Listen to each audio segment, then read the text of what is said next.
Good morning, ladies and gentlemen. Welcome back to the show, the best show in the world. This is the RR Show. I'm Andy, and today I'm going to be taking you into the wonderful world of Today I Fucked Up. But before we jump in, I'd like to ask a quick favour. Just take 2 seconds and one swipe of the thumb to leave this show a review. 'Tis but a moment, and it is enormously helpful to me, so thank you very much. But here we go with our first story from Hurricane Erickson. Today I fucked up by being cheap, and it ultimately cost me $10,000. Last month, my wife and I moved from NC to Maine for work. Turns out moving is really freaking expensive, so we tried to do it as cheaply as possible. Big mistake. We hired a local college hunks hauling junk franchise to load our possessions onto a U-Pack trailer in NC. And have encountered one disaster after another. The college hunks crew were supposedly professional movers, but they struggled with even moderately heavy pieces of furniture. Pieces that my 60-year-old dad and I moved a few years ago, causing multiple large scratches and gouges in our walls. We provided them with a 12-pack of moving blankets and 4 ratchet straps and were assured that these would be used to protect and secure our possessions. But none of the moving blankets were used and only one strap was used, and that was done in such a way that it was completely ineffective. Many of our high-quality pieces of furniture were loaded on their side or even upside down, with finished wood faces in direct and unprotected contact with the rough floor of the trailer, resulting in tons of deep and irreparable scratches and gouges. A chair was loaded with its legs on the armrest of a leather sofa, puncturing the leather. A coffee table was even wedged and torqued in such a way its leg broke off. These are just a few examples. Most of our furniture is destroyed or damaged to the point of being unsalvageable. I don't even think Habitat Restore would accept this junk. The boxes were also loaded unsystematically, with light boxes and plastic bins on the bottom and the heaviest boxes on top. It doesn't take a structural engineer to know this makes no sense. Well, the stacks of boxes collapsed and toppled, crushing any and many of our items. Many of our boxes and bins looked like they'd been in a trash compactor. The ratchet strap mentioned above had been used to try and prevent the toppling of the boxes, though it did not actually contact any of the boxes and was therefore completely useless. But it doesn't end there. Water had leaked into the front of the truck, completely saturating 10 boxes. By the time the trailer arrived 10 days after it was loaded, the contents of these boxes were covered in mold and mildew. A few items were salvaged, but pillows, quilts, lampshades, shoes, art, and books, among other things, were all completely ruined. After assessing the water damage, which we felt U-Pack was solely responsible for, we filed a claim for about £1,500 in damages. I spoke with an incredibly rude and condescending U-Pack operations manager who said that their liability coverage was based on weight, not value, of damaged items, and that their policy only covers 1 cent per pound of damaged item. I claimed that this damage was directly caused by U-Pack's negligence and asked if there was anyone else I could speak with, but was told that this policy was not up for discussion and I should just deal with it. Seriously. Moving on to the damage that college hunks caused by their haphazard loading of the trailer, I attempted 6 phone calls, leaving 2 voicemails with the local franchise as well as 2 phone calls with messages with the national chain. Never having my call returned, I finally reached the local office on day 3. 8 days after voicing my complaint and submitting a letter detailing the damage with supporting photographic evidence, I received a phone call from the owner of the franchise.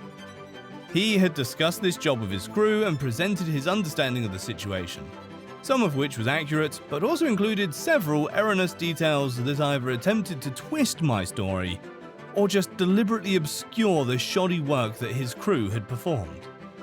He felt confident that his crew had provided the quality of work that he expects, choosing to ignore my side of the story and the accompanying photographic evidence. Further, because of the signing of the required liability waiver, he states that we have no recourse. I have moved 11 times in my life, and 2 times have been farther than this move. I understand that some items will be damaged or even broken in transit, but I have never seen anything approaching this level of destruction caused by college hunks and U-Pack. Even the movers we hired to unload the trailer were aghast at the shoddy work done by these jokers and said, "This gives all movers a bad name." We're still not even close to being done unpacking and have conservatively estimated $10,000 in damages. And that value reflects the purchase price, not even the replacement price. And we will likely only see a small fraction of that. But honestly, it's not even about money. I just want someone to take accountability for their shoddy work. Our next story is from Ancient Educator. You can't talk to a paying customer like that. Fine, consider yourself comped and get the fuck out of here. Running the drive-thru for a fast food has its ups and downs. The ups are when we manage to find the humor in the stupidity or weirdness or quirkiness of others, and the downs are when we're treated like absolute garbage. I'll start off by saying a quote that my manager said that Dave Thompson, founder of Wimpy, said, "Once a customer insults an employee of mine, they are no longer a customer." If this was an actual quote, I could truly say this is the malicious compliance, but it lies truly in the fact the customer I'm about to write about didn't pay for her food. I wouldn't let her. So Mumbles McGee comes in hot on the drive-thru, spluttering her seriously unintelligible garbage to the tune of, "I need a burger with pickles and onions and mustard, no ketchup and mustard, no mayo and chocolate shack." This is exactly how it sounded, except for shack really sounded like chunk, the way that she pronounced it. I tried to explain to her as she rattled this off that first, I need her to slow down, and second, I need to know what burger. We have a 2-ounce and a 4-ounce burger. Third, it works better if the customer either says what they do want or what they don't as a very distant second, but still doable. I once had a customer list 10 things they didn't want.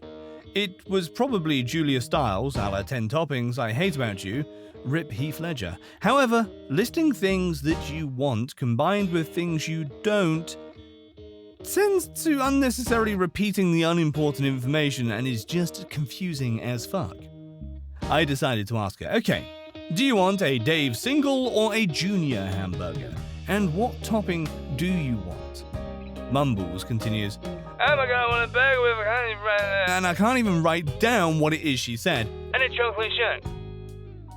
I managed to get the toppings she wanted by some miracle. Then I asked about the shuck. To be clear, it sounded like chocolate chunk, which is a cookie we have. We also have a frosty, which is a shake, I guess. All this time, my shift supervisor is hovering around and my fellow employees are getting antsy knowing shit's about to go down. Then it does. "Are you fucking stupid? Oh my god, I'm gonna show right chat." I swear, she somehow got less intelligible with each passing second. I almost called an ambulance, but I was too angry about being called stupid. I said, "Ma'am, look, I'm doing what I can with what you're giving me here. Please, pull forward."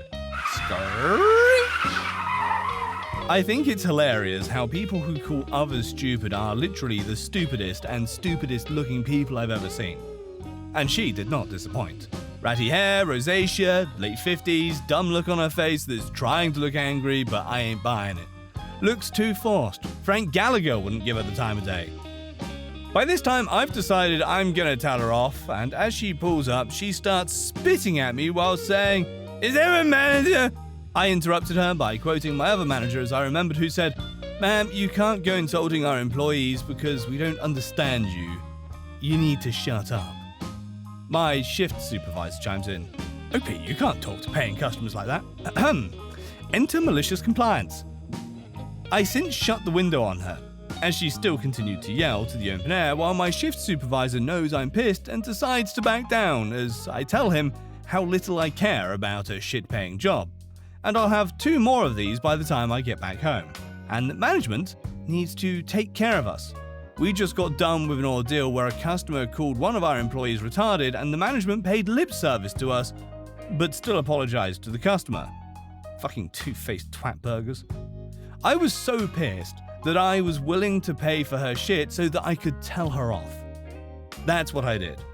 I handed out her food, wouldn't let Samantha collect on it, and told her, "Here, we don't want your greasy ass money, get the fuck out of here and don't come back without an apology letter."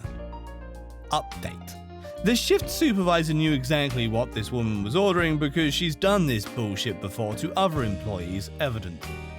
I can't believe they let her keep coming back. I'm taking a stand on this one. And I never paid for her food, I just let the shit supervisor figure it out. She never paid, but I'll be damned if I'm actually going to pay for her. And by the way, chocolate dirt means chocolate frosty. Who knew?